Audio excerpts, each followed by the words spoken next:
All right, so I want to continue on talking about the follow system. One important part is the lens. Now, the lens should be a self-motorized lens. Chances are it would have to be a whole new mount.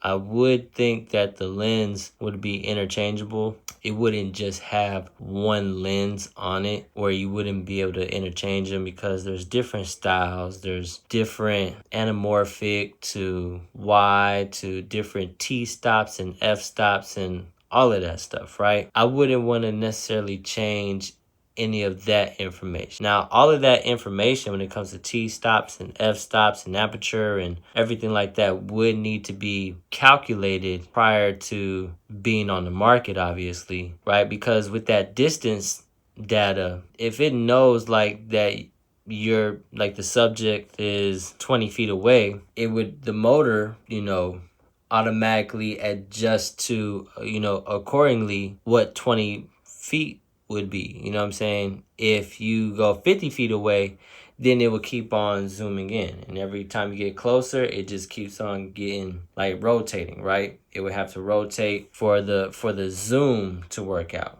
The automatic zoom would also need to be motorized in some sort of way. Now, let's just say they couldn't figure out a way to make that happen. They just stick with a traditional lens. Well, the system would need to have a motor that actually turns, would actually have to grip it and then turn the lens rather than the lens rotating by itself, right? The lens, when it comes to focusing, obviously, that would also be rotating as well, right? So you got different types of things that, on the lens, you got your focus and then you got your distance. So both things at the same time, depending on where the beacon is at, would twist and turn accordingly. And then the gimbal factor of it, right, would be moving left and right, up and down, depending where you are at the same time. All this information is being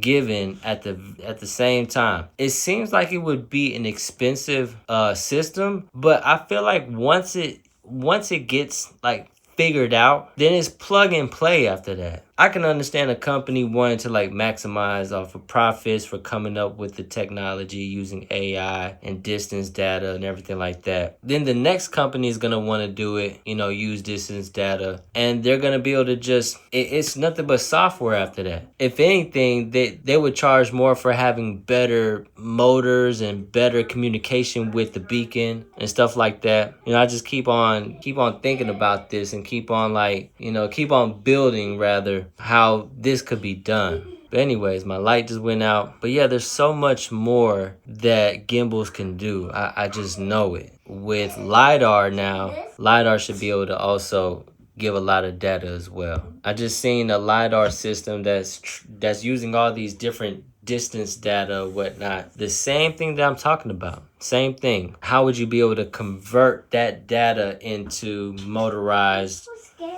things? I'm not for sure. That's where but I feel like it should be able to. It should be calculated. Just like how you can calculate how to do things in After Effects and put in certain calculations and it just does it automatically.